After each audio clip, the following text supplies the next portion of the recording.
Kisah anak kecil yang menumbangkan keangkuhan dan ulama sesat. Dahulu kala pada zaman Imam Abu Hanifah ada seorang anak kecil yang berumur sekitar 7 tahun, seorang ulama yang luas ilmunya tiada tandingannya bernama Dahriyah.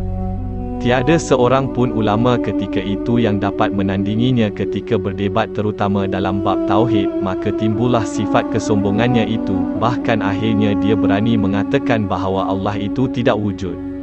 Malangnya, tidak ada ulama yang dapat mengalahkannya dalam berdebat, sehinggalah pada suatu pagi ketika para ulama telah berkumpul dalam majlis kepunyaan Syekh Himad, guru Imam Abu Hanifah. Pada hari itu Abu Hanifah kecil turut hadir di majlis tersebut. Maka Dahriyah naik ke atas mimbar dan berkata dengan bangga dan angkuh, "Siapakah di antara kamu wahai ulama yang mampu menjawab soalanku ini?" Senyap seketika para ulama semua diam, tetapi tiba-tiba berdiri Abu Hanifah dan berkata, "Abu Hanifah, ceramah apakah ini? Jadi siapa tahu pasti dia akan menjawab soalan anda." Dahriyah, "Siapa awak, anak hingusan? Berani awak bercakap dengan saya? Tidakkah anda tahu bahawa ramai orang tua, serban besar, pegawai, dan pemilik jubah besar, semuanya sesat dan senyap dari soalan saya? Anda masih kecil dan meleleh dan berani mencabar saya."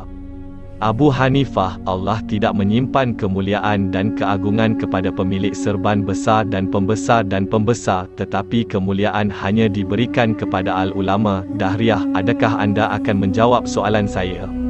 Abu Hanifah, ya, saya akan jawab soalan awak dengan taufik Allah. Dahriyah, adakah Allah wujud? Abu Hanifah, ya, di sini. Dahriyah, di manakah dia? Abu Hanifah, dia tiada tempat untuk dia. Dahriyah, bagaimana boleh dikatakan wujud sedangkan dia tiada tempat? Abu Hanifah, buktinya ada pada jasad kamu, iaitu roh. Saya bertanya, jika anda percaya bahawa roh itu wujud, maka di manakah tempatnya? Di kepala, di perut atau di kaki?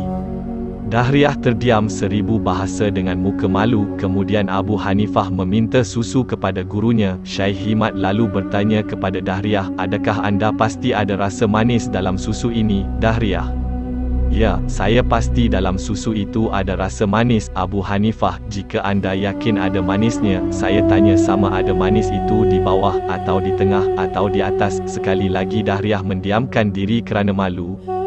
Kemudian Abu Hanifah menjelaskan, sebagaimana roh atau yang manis tiada tempat, begitu juga Allah tidak akan mendapat tempat di dunia ini, sama ada di Arasy atau dunia ini. Kemudian Dahriyah bertanya lagi, apa yang ada di hadapan Allah dan selepas Allah? Apa yang ada? Abu Hanifah, tiada apa-apa sebelum Allah dan selepas itu tiada apa-apa. Dahriyah, bagaimana ia boleh dijelaskan jika tidak ada sebelum dan selepas?